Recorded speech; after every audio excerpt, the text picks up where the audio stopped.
Good day, gents. Graad 11. Die volgende gedig is Things That Go Bump in the Night. Ek weet julle die ander gedig klaar gemaak, woorde. En natuurlik daar's ook die memos nou op die Google Classroom. So ek gaan hierdie gedig behandel, maar ek gaan die ander platform gebruik, okay? So gaan saam met my na die gedig kyk. Things That Go Bump in the Night. Hierdie gedig, this poem basically is about somebody being scared for sounds at night and for the nighttime, and this person in this poem, you can see the person talk about speaking, addressing somebody, and it's like in the first person, telling the person that, blaming the person for leaving him alone or alone in the house, and then going and explaining why it is that it's so bad and so scary to be alone in the house. So the person starts with the sounds that they hear, and then it progresses to what they see, the imaginary things that they see, and how they imagine a coat being a man without legs, and how even the lamppost outside reminds them or makes them, it looks like a dragonfly. And it gets so bad at one stage that the person at the end of the poem says that they're dragging their flesh like a coffin behind themselves. Okay, so here goes. I'll read and translate. Things That Go Bump in the Night by Rosa Keet. Jy los my alleen, you leave me alone in a house full of sounds, in a huis vol geluide. En hoe minder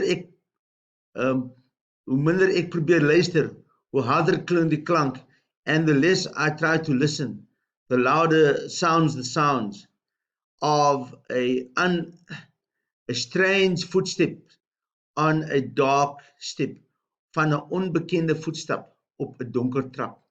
Bang, vaak verdwaal ek laat in die gange op soek na slaap. Scared and sleepy, I get lost late in the passages, seeking sleep that disappears, wat om elke nag verdwyn, that disappears around every night corner. I get a fright vir die naalde kokerstraatlig. Ek skrik, I get scared for the dragonfly streetlight.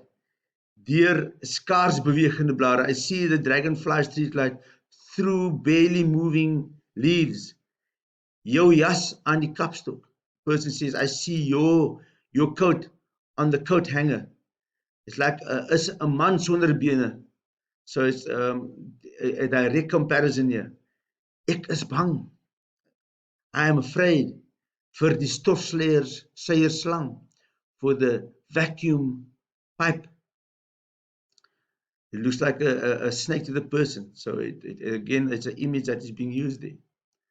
Op die vloer van die spencer, the vacuum pipe is lying on the floor of the pantry van die spens. En tot jy terugkom, sleep ek my vlees soos 'n kus agter my aan. And until you return, I drag my flesh like a coffin behind me. Okay, so hierdie is 'n gedig wat hulle voorskryf is natuurlik ook. Just to go through this part that of the poem, the title obviously is in Afrikaans. Things that fall in the night, wat in die nag val, dinge wat mens bang maak in die nag. 'n Mens hoor in die naggeluide en jy weet nie wat dit veroorsaak. You don't know what is causing it. So that causes you to be even more scared, and because you don't know, you can't sleep. I don't know if you've ever had an experience like that, but this poem speaks about that. Okay, the outer form of the poem is like one stanza, een versreel, een strofe, 21 versreels. That second E must get a deelteken in. There's no capital letters, no punctuation till the end of the poem. There's functional enjambement that has a purpose to increase the tempo and also carries the fear of the speaker. It flows from line to line, so the tempo increases to create that fear. Okay. Just to go through the poem, Jy los my alleen, the alliterasie daar, again the alliterasie, assonantie, the ou sound there, donker trap, and then double A is again assonantie. That's obviously, we call that figures of speech, beeldspraak. Okay, that's obviously a way to make the images powerful. And 'n naalde koker straatlig vir die naalde, that is a direct comparison to a dragonfly. It's obviously a metaphor there. Metaphor, you know that from English. And in another one, jou jas nie so sê, it again is 'n man sonder bene, again a metaphor. It's comparison, direct comparison, saying jou jas is 'n man sonder bene. And then again a metaphor, stofsuier slang. The stofsuier pipe, the vacuum pipe, is compared to a snake. It's also another metaphor there. And then it says there, sleep ek my vlees, soos 'n kus aan hom. So this is a simile. The person is dragging their flesh like a coffin behind him. The speaker wegkom van die gevaar. The person wants to get away from the danger, but her, okay, there's a semblance of her, I don't know where that comes in. Her body feels like a dead weight, because in the poem there's no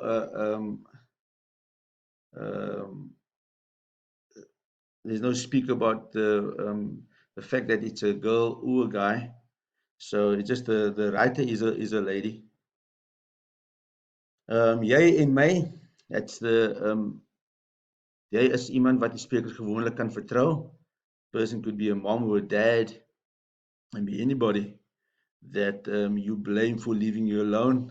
Could even be a husband and wife.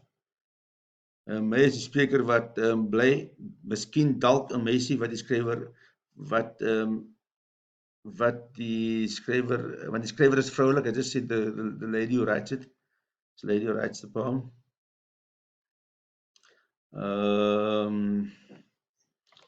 Just further there. Let's take this up.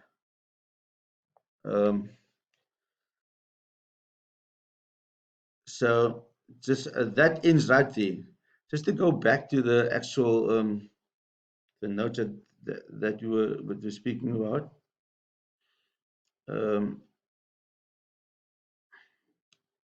Just go back to these notes, because these questions I've put it into I've put these questions that related to this poem on the classroom as well. So there's quite a few things that's in this poem as well. Alleenplasing means line 9, 11, and 16. Alleenplasing there refers to placing a word alone. Okay. Line is like, not a word alone, but you can see it's shortened. It's like placing these two words alone to make om te beklim toe naslaap, ek skrik, ek is bang. So you can see the effect that it has, which is placed alone. You call it alleenplasing. We spoke about alliterasie. Die hele gedig is 'n apostroof. It's like the technique to speak to somebody directly. Okay, die tegniek om iemand in die gedig direk aan te spreek. So the poem is like, I'm speaking to you via the poem. Jy los my alleen. It's like complaining towards a person, saying, well, how can you do this? Die hele gedig, we spoke about assonantie early on. Die hele gedig is 'n enjambement. Maar die verse loop oor na die volgende een. So you can see the one verse goes into the other verse as well. Okay. The semblance of euphemisme. An example of it, die lang vingers, sy slaap, she sleep, so say stel iets sagter.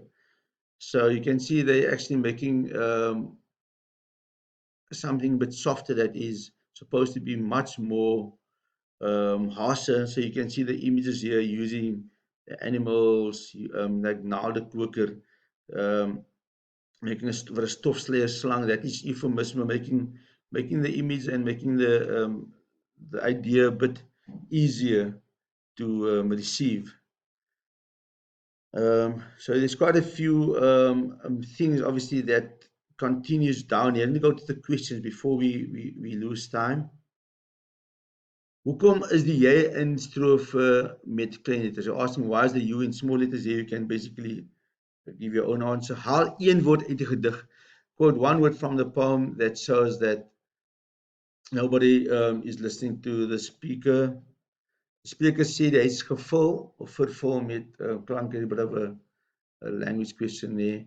Just choose the correct one. Hoe kan die spreker in haar eie huis verdwaal? How can the speaker get lost in her own house? Noem al die elemente in die gedig wat die spreker dink sy hoor wat haar bevrees maak, angstig maak. Name all the elements in the poem that that the speaker is thinking about that makes her scared or anxious. Choose the answer that is not correct out of these four. 1.7. Kies die antwoord wat correct is. Choose the one that is correct out of these four again. And then here, choose the picture van goed wat die spreker kan sien, of stuff that the speaker can see. These are just to consolidate the poem, basically. Make sure that you understood it. Wat word die verskynsel genoem, waar een versdeel oorloop na die ander een? What do you call that? Where one verse is moving into another one. We spoke about that. Wat is die funksie van die antwoord in 1.5? The answer is in the ambement by 1.9. What is the function of an amblement there? Here you must match the column. Pas column A, B, and C. So it's 3 columns across that you must compare. Okay. It is saying 1.11.1. You must choose right across. So you'll write 1.11.1, either A, B, C, D, E, O, F. Okay, and then you choose it, and that as well, it must line up right across. Okay, for now manne is dit die volgende gedig. Continue down the poems. Obviously, the poems is also indirectly helping with your taal, and obviously adds to your creative writing as well, because in every creative writing piece, you have to use some images and these words and phrases and way of putting stuff, get enhanced if you do poetry. Okay, so dis die volgende dig. Okay, so kom ons kyk na maniere hoe om ons Afrikaans te verbeter, en natuurlik ek gaan die memorandum later sal ek dit beskikbaar maak. Maar vereers sal ons daar ophou.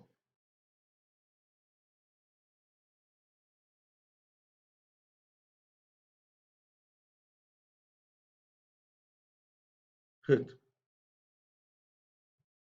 Dankie.